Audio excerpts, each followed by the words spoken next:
Hello students, how are you? Very good. अभी students इसके previous class में हम लोग शॉर्ट सर्किटिंग ओवरलोडिंग की बात कर रहे थे और हमने आपके साथ ये डिस्कस किया कि कभी कभी लाइव वायर और न्यूट्रल वायर के दोनों वायर आपस में टच कर जाते हैं तो सर्किट का रेजिस्टेंस डिक्रीज हो जाता है, करंट इंक्रीज हो जाती है, जिसे हम शॉर्ट सर्किटिंग कहते हैं। शॉर्ट सर्किटिंग में सर्किट का रेजिस्टेंस डिक्रीज हो जाता है, करंट इंक्रीज हो जाती है, जिससे कभी कभी स्पार्किंग भी होने लगती है। ओवरलोडिंग में क्या होता है, एक ही सॉकेट से ढेर सारे अप्लायंसेज कनेक्ट कर दिए जाते हैं, जिससे करंट अपनी मैक्सिमम लिमिट से ज़्यादा फ्लो करने लगती है, तो उसे हम जो है शॉर्ट सर्किटिंग बोलते हैं। आइए अब हम देखें कि कौन कौन सी हमारी सेफ्टी डिवाइसेज हैं जिनसे हम इन चीज़ों से बच सकते हैं। एक तो अर्थिंग या ग्राउंडिंग होता है। हम किसी भी इलेक्ट्रिकल अप्लायंसेज के मेटालिक केस को ग्राउंडिंग कर देते हैं तो कभी बाय मिस्टेक अगर उस पर कोई चार्ज आ जाता है तो वो ग्राउंड में चला जाता है और हम अचानक उसे टच करते हैं तो हमें इलेक्ट्रिक शॉक नहीं लगता है। आइए हम देखते हैं इलेक्ट्रिक फ्यूज क्या है। एन इलेक्ट्रिक फ्यूज अ सेफ्टी डिवाइस। तो इलेक्ट्रिक फ्यूज एक सेफ्टी डिवाइस है। अब हम इलेक्ट्रिक फ्यूज के विषय में आइए डिस्कस करते हैं। An electric fuse is a safety device which is used in series to limit the current in an electric circuit. Electric fuse एक सेफ्टी डिवाइस है जिसका सीरीज में हम यूज करते हैं किसी भी सर्किट या इलेक्ट्रॉनिक डिवाइस के साथ उसमें करंट को लिमिट करने के लिए, so that it easily melts due to overloading when excessive current passes through it. जब एक एक्सेसिव करंट, एक लिमिट से ज़्यादा करंट पास होती है तो ये फ्यूज वायर मेल्ट हो जाता है और ये उस डिवाइस को डिसकनेक्ट कर देता है, जिससे उस डिवाइस में जो है करंट नहीं फ्लो करती है, वो हमारी डिवाइस डैमेज होने से बच जाती है। मीन्स एक इलेक्ट्रिक सर्किट, एक इलेक्ट्रिक फ्यूज एक सेफ्टी डिवाइस है जिसका यूज हम सीरीज में कुछ सर्किट या डिवाइस के साथ करते हैं जिसको हमें प्रोटेक्ट करना होता है। जब करंट एक सर्टेन लिमिट से ज़्यादा फ्लो करती है तो ये मेल्ट हो जाता है और उस डिवाइस को डैमेज होने से बचा लेता है। A fuse is a wire of material with low melting point to 50 degree centigrade. Fuse wire एक ऐसे मटेरियल का बना हुआ वायर होता है जिसका मेल्टिंग पॉइंट लो होता है। ये आपका टिन और लेड का बना होता है। लेड इसमें मैक्सिमम क्वांटिटी में होता है, 75% होता है, टिन 25% होता है।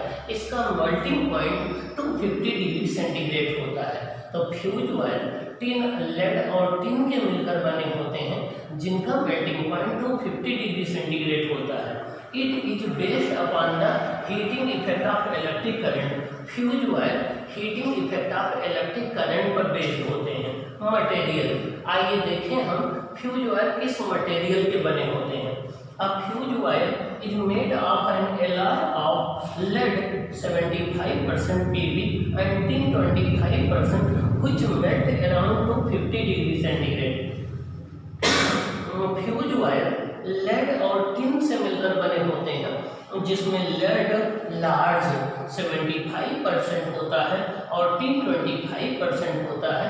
और इस एलॉय का, एलॉय कहते हैं a homogeneous mixture of 2 or more than 2 metals is called alloy.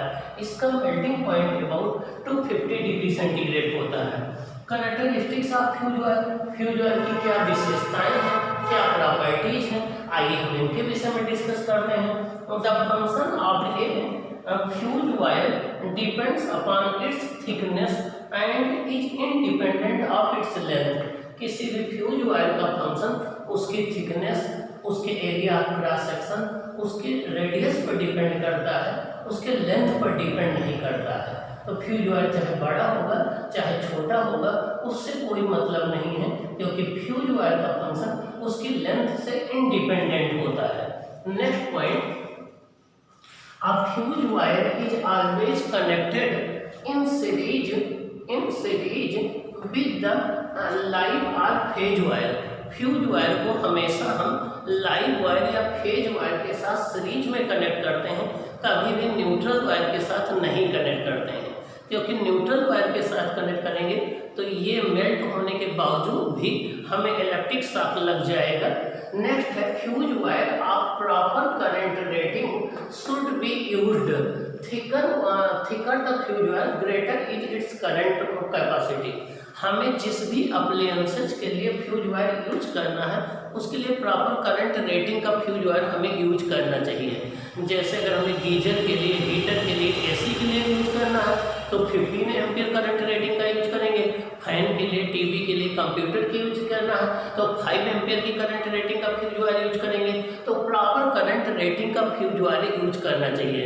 एक और यहाँ पर हम आपको इम्पोर्टेंट पॉइंट बता दें, कॉपर का यूज हम फ्यूज वायर के लिए नहीं करते हैं। रीजन क्या है कि कॉपर का वायर का मेल्टिंग पॉइंट हाई होता है तो करंट अपनी मैक्सिमम वैल्यू को इंक्रीज भी कर जाती है, क्रॉस भी कर जाती है, तब भी वो मेल्ट नहीं होता है और आपकी डिवाइस जो है वो डैमेज हो जाएगी।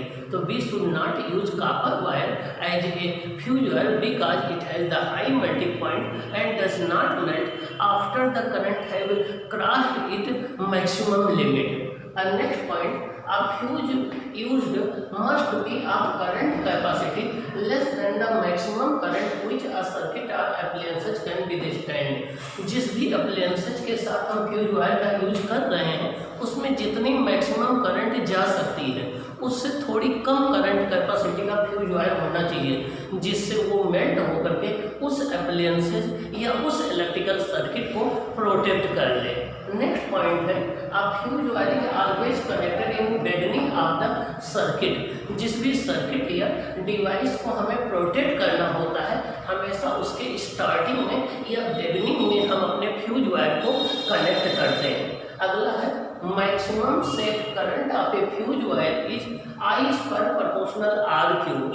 अगर फ्यूज वायर की रेडियस स्मॉल आर हो और फ्यूज वायर में मैक्सिमम सेफ करंट आई हो तो I square proportional r cube होता है I1/I2 इक्वल टू R1/R2 3/2 होता है, ठीक है ना। तो यहाँ से हम maximum safe current find out कर सकते हैं। यहाँ आर रेडियस है फ्यूज वायर की, I1/I2 वो मैक्सिमम करंट है, जितनी करंट फ्लो करने पर वो फ्यूज वायर मेल्ट नहीं होगा। The melting time of a fuse wire is small proportional R⁴। किसी फ्यूज वायर का मेल्टिंग टाइम होता है, कितने टाइम वो मेल्ट हो जाएगा वो उसके रेडियस के 4th पावर के डायरेक्टली प्रोपोर्शनल में होता है। For higher current a fuse wire of 15 ampere is used while for a normal appliances a fuse wire of 5 ampere is used. Higher current के लिए हम 15 एम्पियर की करंट रेटिंग का fuse wire use करते हैं, जबकि नॉर्मल के लिए हम 5 एम्पियर करंट रेटिंग का फ्यूज वायर यूज करते हैं। The maximum current that a fuse wire can withstand without melting is called current rating of the fuse। वो मैक्सिमम करंट, जितनी करंट हम किसी फ्यूज वायर में फ्लो करा सकते हैं बिना उसे मेल्ट कराए, वो उसकी करंट रेटिंग कहलाती है। क्या कहलाती है? करंट रेटिंग कहलाती है। और करंट रेटिंग फ्यूज वायर के थिकनेस पर डिपेंड करती है। थिकर वायर होगा करंट रेटिंग ज़्यादा होगी, थिन होगा करंट रेटिंग कम होगी। आइए अब हम देखते हैं फ्यूज वायर कितने टाइप के होते हैं और इनको हम यूज कैसे करते हैं। तो फ्यूज वायर डिफरेंट 2 टाइप्स के मेनली होते हैं। हम आइए डिस्कस करते हैं कौन कौन से 2 टाइप।